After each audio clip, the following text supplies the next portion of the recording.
Good morning and welcome to another exciting episode here in Happy Bahay, Happy Buhay. Such a beautiful day. Today, we're going to talk about the step towards forgiveness. Last week po, natutunan natin kung ano ang kahalagahan ng forgiveness in marriage. Natutunan natin that forgiveness is not based on your emotions, but forgiveness is a decision. It's an act of the will. You choose to forgive para sa ikahahaba at igaganda na inyong pagsasama. Ngayong umaga naman po pag-usapan natin, what are some steps that we could take para tayo ay makapagpatawad sa ating asawa?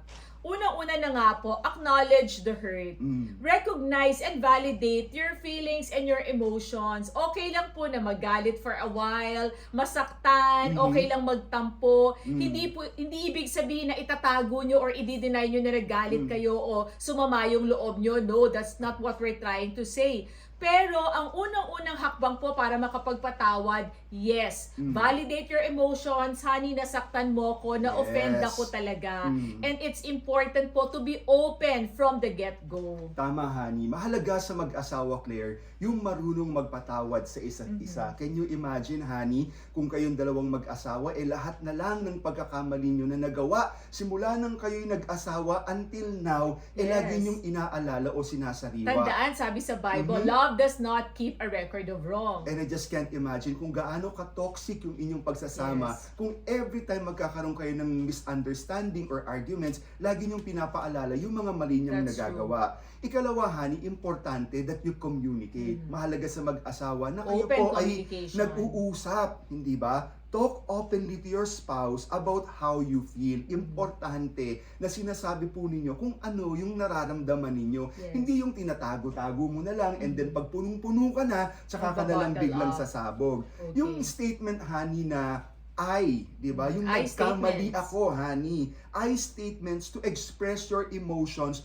without placing blame. Yung ina-admit mo o yung tinatayuan mo na alam mo, Claire, nagkamali ako, patawarin mo ako. At least meron kang pag-amin na nagkamali ka. Hindi yung nagbe-blamean kayo sa isa't isa kasi you provoke me. Yes, alam mo, honey, ang ganda ng sinabi mo. Owning your mistake. That's right. Mas nakakatulong yan in the long run sa pagsasama. Yung iba kasi kaagapay natatakot humingi ng tawad. Kasi feeling nila talo sila o natalo sila ng asawa pag humingi ng tawad. Tandaan po natin, forgiveness is not about I am wrong and you are right, talo ako, panalo ka. But forgiveness only means that I value the relationship more than knowing who's right or who's wrong. Ikatlo po, seek understanding. Try to understand your partner's perspective. What were the circumstances that led to the offense? In other words, Bong, tingnan mo naman yung pinaguhugutan ng asawa mo. Maaaring mali nga siya, pero baka meron siyang pinaguhugutan. Kaya siya nagalit, kaya siya nagtampo sa'yo. Good point. Be empathetic, in other words. At ika-apat, decide to forgive. Yung talagang magdedesisyon ka na patatawarin ko ang aking asawa in spite sa mali niyang nagawa o hindi niya magandang nagawa para sa iyo. Ito yung you make a conscious decision to forgive. Yung alam mo sa puso mo na kahit anuman ang magawa ng aking asawa, patatawarin ko siya.